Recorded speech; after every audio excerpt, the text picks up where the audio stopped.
룻기 2장 11절부터 23절 말씀 보겠습니다.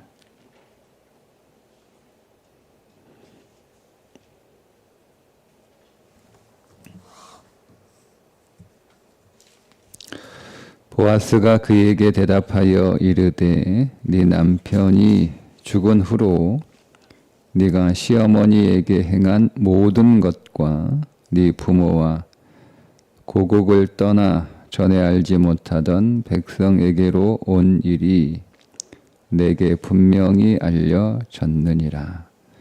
여호와께서 네가 행한 일에 보답하시기를 원하며 이스라엘의 하나님 여호와께서 그의 날개 아래에 보호를 받으러 온 네게 온전한 상 주시기를 원하노라 하는지라. 룻이 이르되 내 주여 내가 당신께 은혜 입기를 원하나이다. 나는 당신의 하녀 중에 하나와도 같지 못하오나 당신이 이 하녀를 위로하시고 마음을 기쁘게 하는 말씀을 하셨나이다 하니라.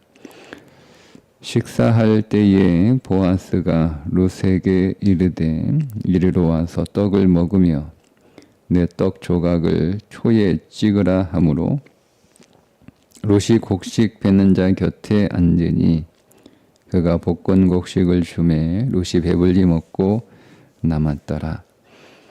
룻이 이삭을 주우러 일어날 때에 보아스가 자기 소년들에게 명령하여 이르되 그에게 곡식 단 사이에서 줍게 하고 책망하지 말며 또 그를 위하여 곡식 다발에서 조금씩 뽑아버려서 그에게 줍게 하고 꾸짖지 말라 하니라. 룻이 밭에서 저녁까지 줍고 그 주운 것을 떠니 보리가 한 에바쯤 되는지라. 그것을 가지고 성읍에 들어가서 시어머니에게 그 주운 것을 보이고 그가 배불리 먹고 남긴 것을 내어 시어머니에게 드리매 시어머니가 그에게 이르되 오늘 어디서 주었느냐 어디서 일을 하였느냐 너를 돌본 자에게 복이 있기를 원하노라 하니 룻이 누구에게서 일했는지를 시어머니에게 알게 하여 이르되 오늘 일하게 한 사람의 이름은 보아스니이다 하는지라. 나오미가 자기 며느리에게 이르되 그가 여호와로부터 복 받기를 원하노라. 그가 살아있는 자와 죽은 자에게 은혜 베풀기를 그치지 아니하도다 하고 나오미가 또 그에게 이르되 그 사람은 우리와 가까우니 우리 기업을 물을 자 중에 하나이니라 하니라. 모압 여인 룻이 이르되 그가 내게 또 이르기를 내 추수를 다 마치기까지 너는 내 소년들에게 가까이 있으라 하더이다 하니 나오미가 며느리 룻에게 이르되 내 딸아 너는 그의 소녀들과 함께 나가고 다른 밭에서 사람을 만나지 아니하는 것이 좋으니라 하는지라. 이에 룻이 보아스의 소녀들에게 가까이 있어서 보리 추수와 밀 추수를 마치기까지 이삭을 주우며 그의 시어머니와 함께 거주하니라. 아멘. 오늘 말씀은 룻에게 은혜를 베푸는 보아스에 관한 말씀이 나오고 있는데 우리 보아스를 통해서 우리에게 은혜 베푸시기를 원하시고 또 은혜를 베풀고 계신 보아스를 모형으로 나타나시는 예수 그리스도를 우리가 만날 수 있습니다. 먼저 보아스가 룻에게 11절에서 네가 행한 모든 것과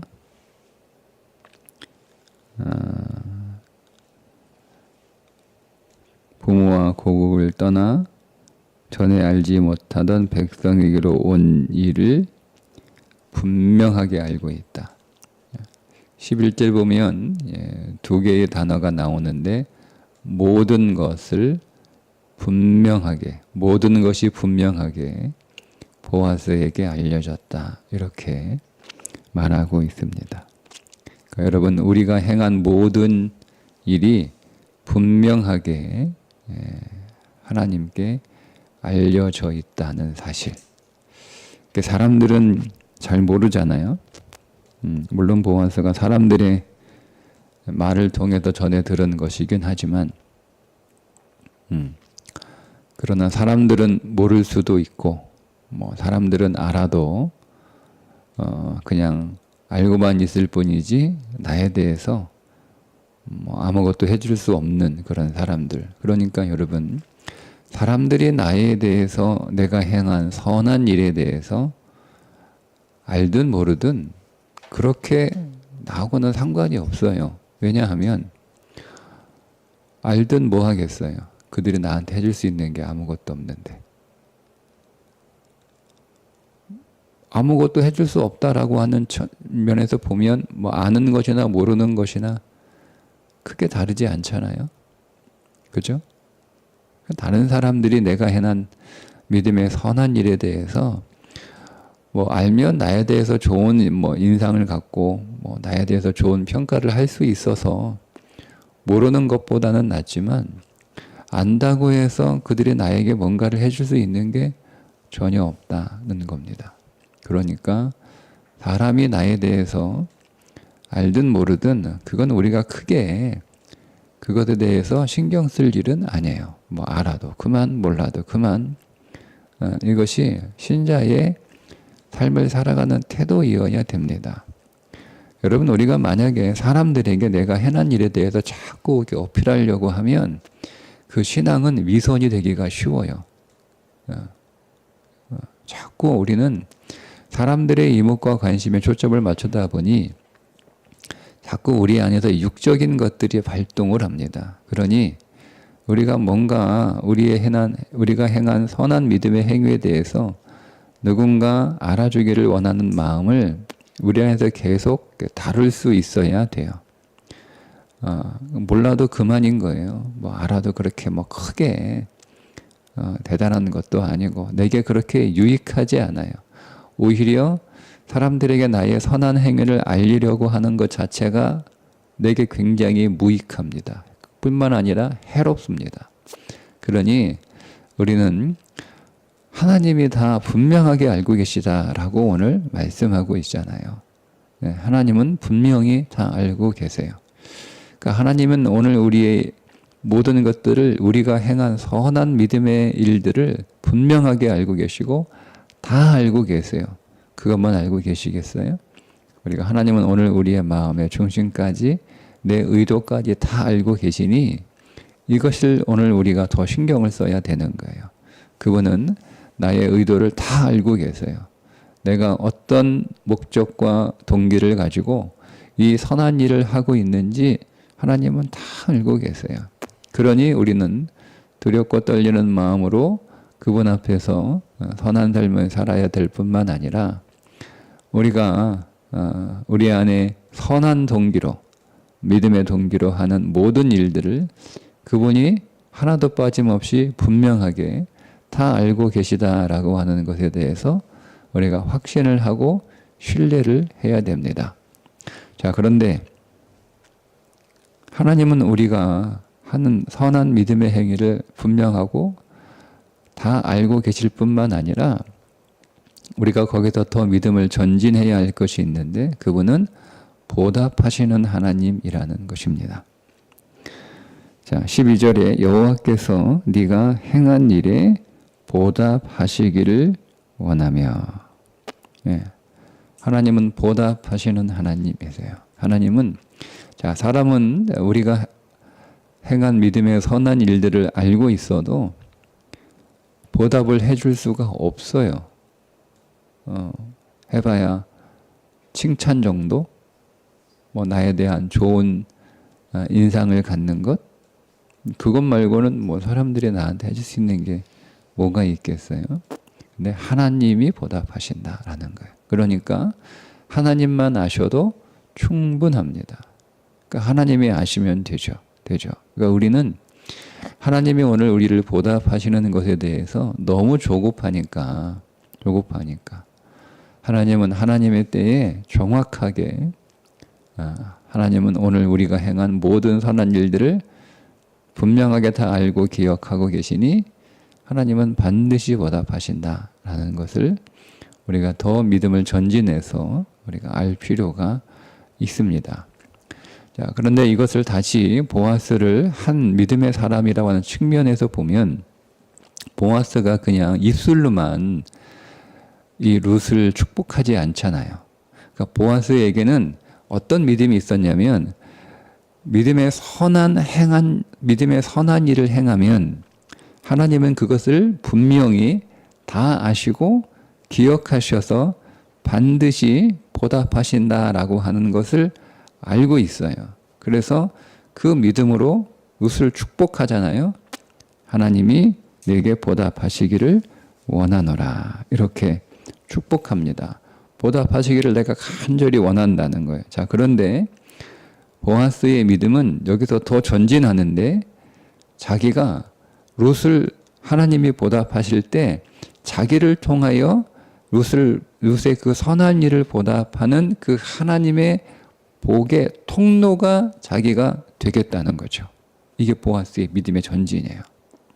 그러니까 여러분 우리는 한면으로는 하나님이 내 인생 안에서 내가 행한 모든 선한 일들을 다 알고 기억하셔서 반드시 보답하시는 것을 알 뿐만 아니라 우리가 누군가의 믿음의 선한 일들을 보게 될 때 내가 그 사람을 축복하는 하나님의 도구가 되기를 소망하는 마음도 우리 안에 한 면이 있어야 되는 거예요. 이게 믿음인 거예요. 이게. 야고보서에서 추운 사람에게 야, 너 왜 이렇게 추워? 가서 옷 좀 더 입어. 배고픈 사람에게 야, 가서 너 옷 좀 먹어. 왜 그러고 있어? 이렇게 말로만 축복하는 걸 믿음이라고 말하지 않죠. 네. 너 왜 이렇게 추워? 하면서 입을 수 있는 옷 한 벌 갖다 주고 너 왜 이렇게 다 말랐어? 아무것도 못 먹고 하면서 음식을 갖다 주는 거 이게 믿음이라는 거예요. 여러분 우리가 누군가를 축복할 때 그 축복의 말로 끝나는 게 아니고 하나님 내가 이 사람을 축복하는 통로가 되게 해주시고 나를 사용하셔서 이 사람을 축복하게 하옵소서. 나를 사용하셔서 우리 가족을 축복하게 하옵소서. 나를 사용하셔서 우리 교회를 축복하게 하옵소서. 이게 믿음이에요. 그 보아스가 실제로 룻을 축복하잖아요. 그죠? 룻에게 나눠주잖아요. 응? 그의 식탁의 자리로 룻을 초대합니다. 초대해서 떡을 주고 신포도주, 이게 신포도주예요.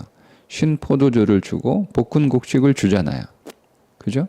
네. 그리고 룻이 자기 밭에서 계속 다른 밭에 가서 이삭 줍지 말고 자기 밭에 가서 계속 주울 수 있도록 조치를 취해 놓잖아요. 사람들에게 경고하고 경계시키죠. 룻 잘 돌봐줘라. 응? 그 괴롭히지 마라. 응? 그리고 룻이 이삭을 주울 때 너희들은 가면서 슬쩍 흘려라 이거예요. 흘려라. 여러분 우리는 여러분 나도 모르는 사이에 많은 것들을 흘리고 살아가잖아요. 그죠?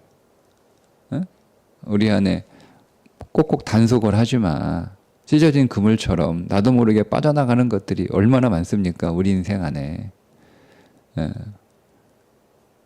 그런데 여러분 오늘 보세요. 보아스는 사랑으로 자기가 추수한 자기의 것들을 이렇게 흘려보내잖아요. 우리가 우리 인생 안에서 나도 모르는 사이에 손해보는 것들이 많은데 우리 그러고 살아요. 손해보면서. 그런데 여러분 사랑으로 손해보는 그 일이 여러분 얼마나 아름다운 일이에요. 그러니까 우리가 아무리 꼭꼭 쥐고 손해 안 보려고 그렇게 살아도 우리는 손해보게 되어 있어요.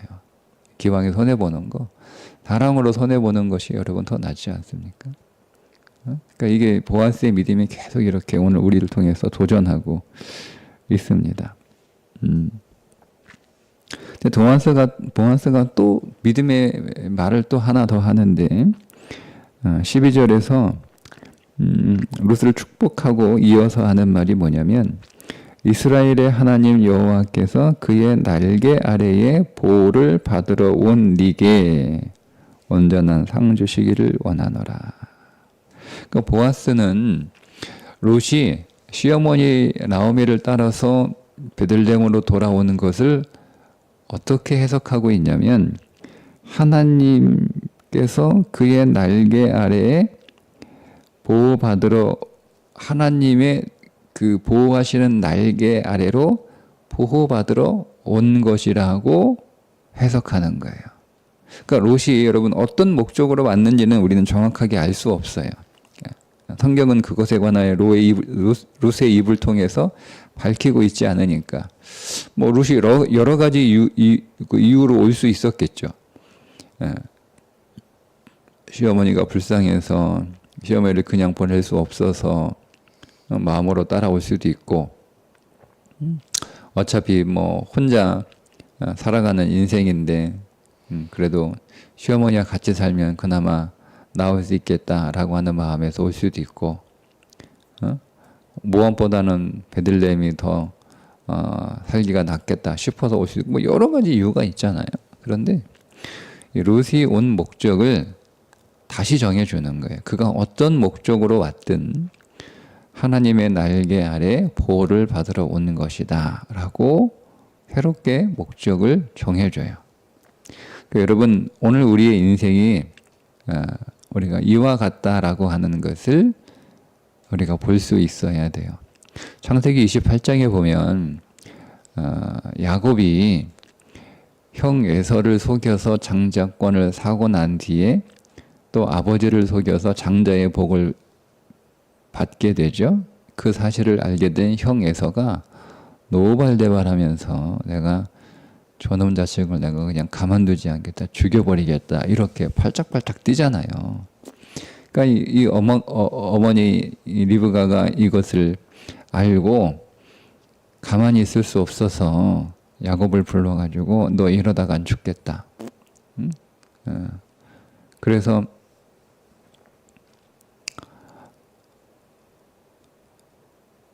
외삼촌 집으로 빨리 도망가라, 빨리 피해라 이렇게 해서 보내잖아요. 그게 어머니 리브가의 목적이에요.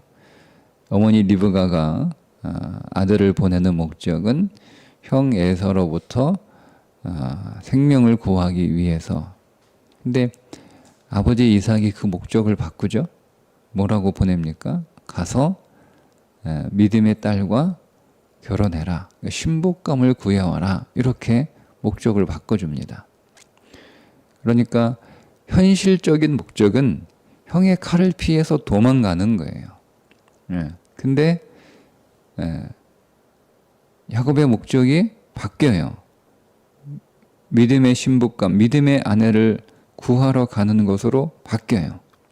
그런데 중간에 루스 광야에서 돌베개를 베고 자다가 목적이 다시 바뀝니다. 목적이 다시 하나님이 야곱에게 새로운 목적을 줘요. 그러니까 여러분 우리가 어떤 목적을 갖고 우리가 어떤 계획을 갖고 살아가든 그 이면에는 우리가 알지 못하는 하나님의 놀라운 목적이 있다는 거예요. 그러니까 이 사실을 알아야 되는 거예요. 그러니까 여러분 오늘 우리가 이 믿음으로 살면 되는 거예요. 이 믿음으로. 그것을 발견하는 거죠. 야곱이 자기는 목숨을 구하러 혹은 조금 더 좋은 목적으로 조금 더 믿음의 명분을 가지려면 내가 믿음의 아내를 구하러 지금 가는 거다. 이렇게. 근데 그 이면에는 하나님의 더 큰 놀라운 목적이 있는 거예요. 근데 그 사실을 야곱이 현재는 알지 못하죠. 한참 후에야 그 사실을 알게 돼요. 그런 것처럼 여러분 오늘 보세요. 룻이 어떤 목적으로 시어머니를 따라 베들레헴에 왔는지는 몰라요. 그 나름대로 목적이 있겠죠. 근데 보아스는 그 룻이 온 목적을 하나님의 날개 아래에 보호를 받으러 오는 것이다. 이렇게. 자기가 시어머니를 도와주러 온 것도 아니고 혹은 시어머니의 친족들의 도움을 받으러 온 것도 아니고 알지 못하는 더 큰 목적을 하나 보아스를 통하여 발견하게 되는데 내가 하나님의 날개 그늘 아래 피하러 하나님의 도우심과 하나님의 그늘 안으로 내가 살기 위하여 여기에 온 것이다 라고 하는 새로운 놀라운 더 큰 위대한 목적을 발견하게 되는 겁니다. 여러분 오늘 우리의 삶도 마찬가지예요. 우리가 우리의 계획과 우리의 목적으로 인생을 살아갑니다. 그러니까 우리는 우리의 현실 안에서, 그러니까 우리가 알고 있는 우리의 현실 안에서, 우리의 시간과 우리의 공간 안에서, 우리가 경험하고 우리가 겪고 있는 우리의 사건과 상황과 환경 안에서 우리는 우리 나름대로의 어떤 계획을 갖고 살아가요. 근데 여러분 그 이면엔 우리가 알지 못하는 하나님의 위대한 계획이 있다라고 하는 것을 우리가 진리 안에서 그것을 깨닫고 고백하며 살아가야 되는 거예요. 근데 우리가 그것을 알지 못한단 말이에요. 알지 못한다. 하나님의 놀라운 계획을 우리가 알 수 없어요. 알 수 없으니까 하나님은 그 길로 우리를 인도하시기 위해서 우리가 그렇게 그 길로 갈 수밖에 없도록 우리의 상황들을 하나님이 만들어내시는 것뿐이에요. 근데 우리가 이것이 전부다라고 생각하면 우리는 온전하게 하나님을 의지하고 붙들고 살아가기가 어려워요. 여러분 야곱이 처음에는 그것이 전부라고 생각했어요. 자기가 형을 피해 도망가는 것이 전부. 거기에 조금 믿음의 명분을 갖다 붙이면 내가 믿는 아내를 구하기 위해서 형처럼 믿지 않는 이방 여인하고 결혼하는 게 아니고 믿음의 가정을 꾸리기 위해서 내가 여기 온 거야 라고 생각한 거예요. 그게 전부라고 생각을 했어요. 그게 전부라고 생각하니까 하나님은 분명히 다시 오라고 분명히 말씀하셨잖아요. 새로운 비전을 주셨잖아요. 베델에서. 근데 그걸 모르는 거예요. 그걸 깨닫지 못한 거예요. 그러니까 자기가 계획하고 자기가 생각하는 것이 전부라고 생각을 했기 때문에 그렇게 살아가요. 그렇게 살아가다가 결국 다시 돌아올 수밖에 없는 상황에 몰리게 되잖아요. 그러면서 점점 하나님의 계획은 따로 있구나라고 하는 것을 이 야곱이 깨닫게 되는 거잖아요. 계속. 그런 것처럼 여러분 만약에 롯이 자기가 어떤 목적으로 왔을 텐데 그 목적이 전부라고 생각하면 그냥 자기 수준에서 인생을 살아가는 거예요. 그런데 오늘 우리는 요새 인생을 보면서 그렇지 않다라고 하는 정말 하나님의 날개 그늘 아래에 보호를 받으러 온 삶이 어떤 삶인지를 우리는 계속 사장 마지막에 가면 그걸 우리가 볼 수 있잖아요. 한 개인의 회복이 아니라 한 가문의 회복으로 끝나지 않잖아요. 롯의 인생은 롯기는 목적이 그거예요. 한 개인을 회복하시고 한 가문을 한 집안을 일으키시는 하나님의 은혜를 쓰고 있는 게 아니에요. 그러면 이건 개인의 책이죠. 하나님이 그 롯을 통하여 한 민족을 세우시고 거기에 다윗이 나오고 거기서 그리스도가 나오는 하나님의 위대한 계획과 꿈들을 롯이 기록하고 있는 거 롯기가 그게 목적이에요. 그러니까 나의 계획은 나의 생각은 나의 비전은 나의 소망은 이 정도이지만 그 이면에 하나님이 이런 상황과 사건들을 이용하셔서 나를 택하셔서 하나님의 놀라운 엄청난 하나님의 계획이 있다고 하는 것, 내 인생의 목적이 단순히 여기 와서 내 개인의 삶이 회복되는 정도의 수준이 아니다라고 하는 것을 깨달으라는 거예요. 이 말씀을 통해서. 그게 비전이죠. 그러니까 몰라요. 모르지만 분명히 우리가 알게 되겠죠. 지금은 몰라요. 그러나 지금 나는 어떤 상황에 이끌려서, 그러니까 우리가 여러분 그 상황에 이끌릴 때 항상 믿음으로 반응해야 되는 거예요. 항상. 어떤 상황이든. 지금 여러분 룻은 그의 남편을 잃고 시어머니가 돌아가는 그 상황을 겪게 되잖아요. 거기서 우리는 오르바의 선택도 할 수 있고, 제가 그게 나쁘다고는 말하지 않았죠. 오르바의 선택도 하나님이 오르바의 길을 통해서 베푸시는 은혜가 있잖아요. 그런데 룻은 더 믿음의 선택을 하는 거잖아요. 오르바보다는 더 믿음의 선택. 오르바가 잘못된 선택이 아니고 오르바도 좋은 선택을 하는 거예요. 하나님의 은혜, 나오미가 축복하잖아요.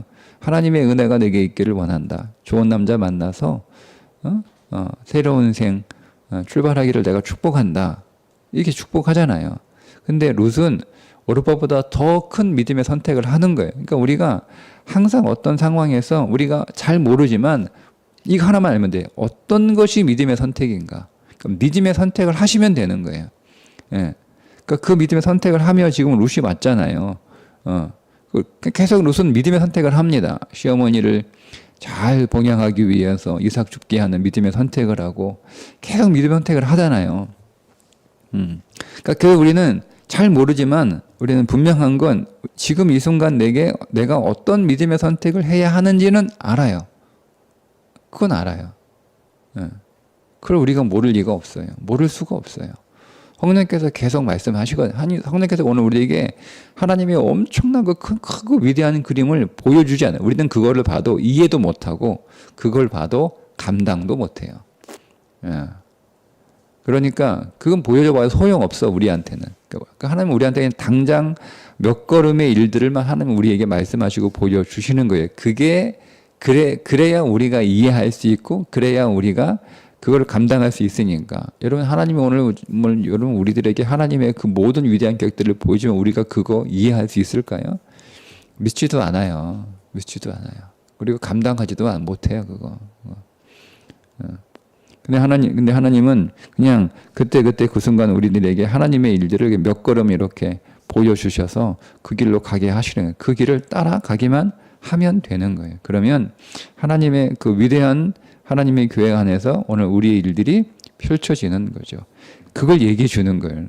보아스의 입을 통해서 너 그냥 어쩔 수 없이 남편 일찍 죽어서 여기 온 거 아니야. 너 어쩔 수 없이 시어머니 네가 책임져야 되는 책임감 때문에 여기 온 거 아니야. 네가 모압에서 사는 것보다는 그래도 베들레헴에서 한번 살면 뭔가 새로운 게 있겠지라고 하는 기대로 왔으나 그게 전부가 아니야 라고 얘기해 주는 거예요. 하나님을 향한 너의 계획은 놀라운 것이다. 하나님의 그늘, 사람의 그늘, 사람의 그늘, 베들레헴에 있는 친족의 그늘에서 사는 인생이 아니고 하나님의 날개 아래서 살아가는 놀라운 일들이 내게 있다라고 하는 것을 보여주는 거예요. 알려주는 거예요. 그것을. 여러분 이것은 우리에게 하시는 말씀이기도 합니다.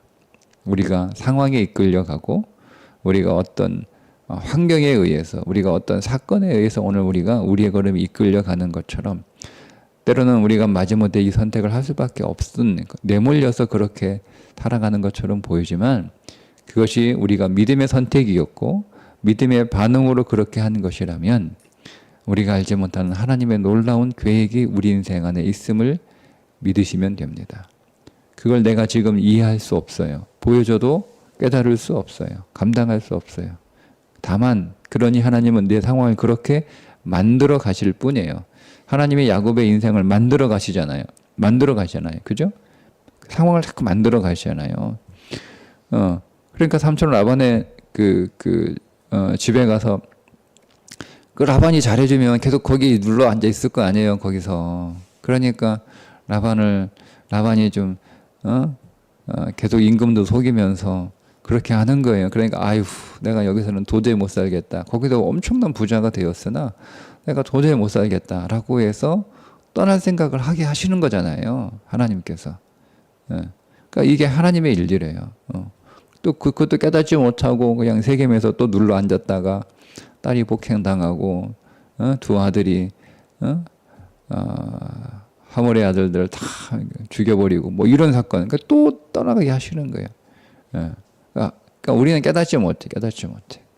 우리는 알지 못해. 그러나 믿음으로 계속 반응을 하게 되면 하나님은 오늘 우리의 인생을 하나님의 계획대로 이끌어 가시고 인도하시고 그리고 그 일을 성취하심을 믿는 거예요.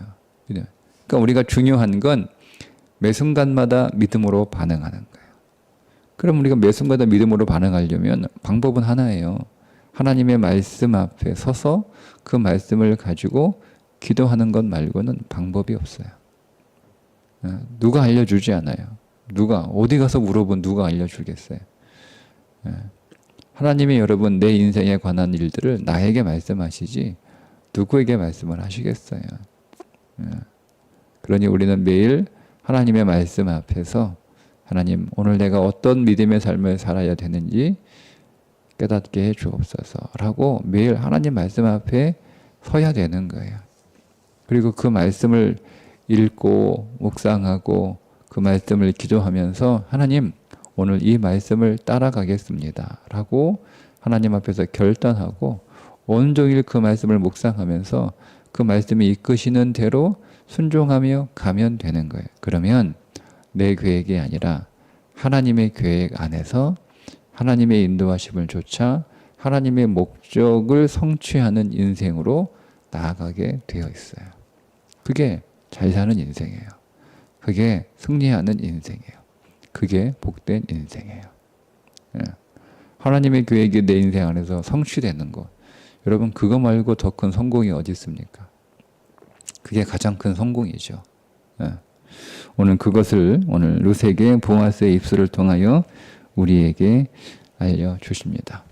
그 믿음의 행위를 할 때 보세요. 보아스가 이렇게 얘기하잖아요.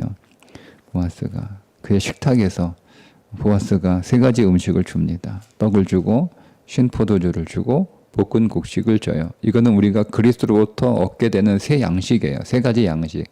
우리는 그리스도로부터 떡과 포도주를 마시죠. 그의 몸과 그의 피를 마셔요.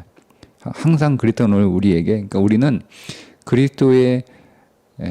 그리스도가 주시는 양식, 몸으로 떡으로 우리에게 당신의 몸을 주시고 신 포도주로 오늘 우리에게 음료를 주시고, 그러니까 특별히 신 포도주잖아요. 그리스도가 십자가에서 신 포도주를 마시지 않습니까? 그러니까 오늘 우리의 모든 저주를, 우리의 죄를 십자가에서 감당하실 뿐만 아니라 우리의 모든 저주를 저주하시는 거예요. 그게 주님이 포도주를 마셨다라고 하는 말씀이 주는 의미예요. 그러니까 우리가 그걸 먹는 거죠. 그러니까 주님이 내 모든 죄와 사망을 주님이 다 감당하셨고 내 인생의 모든 저주를 주님이 다 가져가셔서 저주하셔서 더 이상 내 인생에는 저주가 없는, 저주가 저주를 받았으니 저주가 없는 인생을 살아갈 뿐만 아니라 볶은 곡식은 이게 갓 추수한 곡식을 볶은 거잖아요. 그죠? 갓 추수한 그리스도가 첫 열매이신 것처럼 오늘 우리도 그리스도 안에서 부활하여 첫 열매가 되게 하시는, 그러니까 여러분 성령의 불로 볶아진 곡식이에요. 그러니까 성령의 말씀, 성령께서 오늘 우리에게 비추어 주시고 조명해 주시고 깨닫게 하시는 그 말씀 우리가 먹는 거예요. 십자가의 말씀, 십자가의 말씀, 성령의 말씀, 부활의 말씀. 이 말씀으로 우리에게 양식을 베푸시는 거예요. 그러니까 우리가 성경을 읽을 때 그리스도로 읽어야 오늘 룻이 이것을 먹고 다시 주로 일어나잖아요. 다시 주로 힘을 얻고. 그러니까 우리가 성경을 읽을 때 윤리와 교훈으로 어떤 처세로 읽는 게 아니고 세상 지식과 지혜의 어떤 한 면으로 성경을 읽는 게 아니고 성경 안에서 그리스도를 발견하여 그 그리스도를 우리가 만날 때 우리는 그 말씀을 통하여 힘을 얻는 거예요. 새 힘을 얻는 거예요. 그럴 때 오늘 우리는 그리스도 식탁에서 함께 주님과 교제하는 신앙에서 더 전진하죠. 우리가 일할 밭이 있는 거예요. 거기서 이삭을 주어야 되는 거예요. 거기서 주는 이삭은 여러 가지죠. 말씀의 이삭이기도 하지만 오늘 우리의 삶에 필요한 많은 이삭들을 줍는 거예요. 근데 거기에 여러 가지 방해 요소들이 있잖아요. 그죠? 근데 그거를 보아스가 다 처리해 놓잖아요. 거기서 룻이 가서 일할 때 꾸짖지 마라. 성가시다고 심한 말 하지 마라. 괴롭히지 마라. 쫓아내지 마라. 방해하지 마라. 다 보아스가 조치해 놓잖아요. 그런 것처럼 우리가 주님의 식탁 안에서 우리가 주님을 먹고 마시고 주님을 경험하고 우리가 주님의 은혜 안에 더 들어가게 되면 오늘 우리의 인생의 일터에서 우리가 일하는 밭에서 오늘 우리를 방해하는 모든 요소를 주님이 다 처리하셨음을 믿는 거예요. 주님이 다. 그래서 오늘 우리의 살금 이삭을 잘 줄 수 있도록 뿐만 아니라 주님이 흘려놓는 것도 있어요.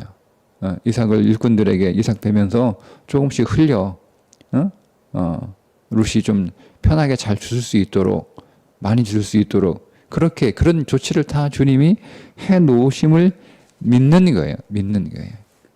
이게 주님이 오늘 우리의 인생 안에서 이 일을 하신다는 겁니다. 한다는 거예요. 그럼 여러분 얼마나 감사하고 얼마나 기쁜 일이에요. 오늘 우리가 예배할 때 오늘 이 보아스로 오신 예수 그리스도를 우리가 더 만나기를 축복합니다. 오늘 우리를 그분의 식탁에서 오늘 먹이시는 거잖아요.